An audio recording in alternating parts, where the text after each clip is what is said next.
문제 15번입니다. 다음 중 멀티미디어가 발전할 수 있었던 기술에 관한 설명으로 옳지 않은 것 했습니다.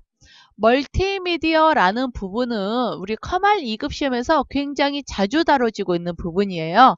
그래서 우리 멀티미디어에 대해서 정리를 하고 넘어가도록 할게요. 멀티미디어 하게 되면은 그 이름에서 알 수 있다시피 멀티와 미디어의 합성어입니다. 즉 멀티 여러 개, 다중, 미디어 매체지요. 즉 여러 개의 매체, 여러 매체를 디지털 데이터로 통합하여 전달하는 겁니다. 여러 개의 매체를 전달하는 거예요. 이 여러 개의 매체라는 거에 뭐가 있을까요? 텍스트, 즉 문자가 있겠고, 이미지, 그림들 있죠. 그 다음에 사운드, 즉 소리라던가 또 동영상이라던가 애니메이션 등등등 이러한 여러 가지 것들이 하나로 통합이 되어서 전달을 하는 것을 멀티미디어라고 이야기를 해요. 그렇다면 이 정의에서 알 수 있다시피 몇 가지 특징을 우리가 찾아낼 수가 있을 텐데요. 멀티미디어 특징하게 되면은 가장 먼저 디지털화를 들 수가 있습니다. 아날로그 데이터를 디지털 데이터로 변환해서 통합 처리한 거예요. 디지털 데이터를 이용을 한다라는 게 멀티미디어의 가장 큰 특징이기도 합니다. 그 다음 두 번째 쌍방향성입니다. 쌍방향성은요. 정보 제공자가 일방적으로 정보를 제공만 하는 방식은 아니라는 거지요. 정보 제공자와 사용자 간의 상호작용에 의해서 데이터가 전달이 됩니다.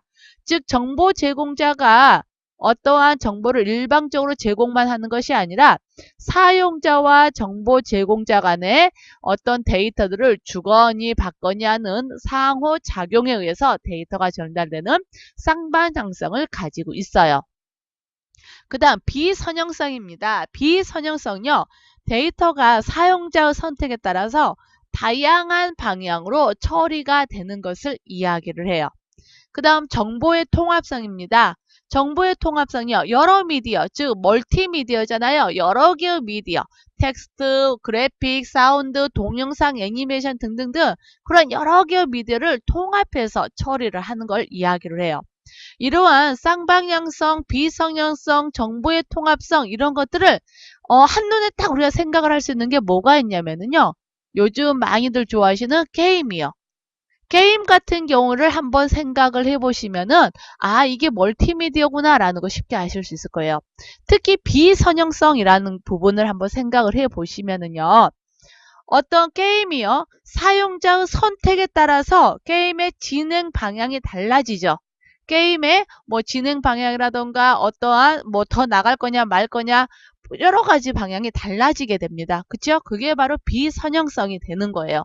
그리고 게임에서는요. 여러 가지 텍스트도 나올 것이고 사운드, 동영상, 애니메이션 등등등 모든 것들이 다 합쳐져서 나오죠. 정보의 통합성입니다.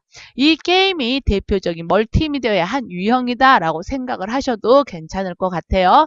그래서 멀티미디어 특징, 디지털화, 쌍방향성, 비선형성, 정보의 통합성인데 특히 디지털화와 쌍방향성, 비선형성이라는 부분은 커말 2급 시험에서 자주 다룹니다. 그러니까 꼭 기억을 해 두시고요. 문제를 풀어볼게요. 멀티미디어가 발전할 수 있었던 기술에 관한 설명으로 옳지 않은 거 됐어요. 1번 볼게요. 저장 장치의 기술 발전으로 대량의 멀티미디어 데이터 저장할 수가 있습니다. 맞고요. 2번 멀티미디어 데이터에 아날로그화 기술을 통하여 처리 속도를 향상할 수 있다. 멀티미디어 아날로그였나요? 아니죠. 아날로그가 아니라 뭐였어요? 그치요. 디지털입니다. 디지털화 기술을 통해서 처리 속도 향상할 수 있는 겁니다. 그러면 옳지 않은 것 2번이 되네요. 3번 압축 기술의 발전으로 대량의 멀티미디어 데이터를 효율적으로 저장할 수 있고요. 인터넷 기술의 발전으로 대용량의 멀티미디어 정보를 통신망을 통해 전송할 수도 있게 되었습니다. 그래서 1번, 3번, 4번이 멀티미디어가 발전할 수 있었던 기술에 대해서 맞는 거고요. 2번이 좀 잘못된 거죠. 멀티미디어 하게 되면은 늘 디지털이다 라는 거 생각을 해주시면 돼요. 그래서 15번의 답은 2번이 됩니다.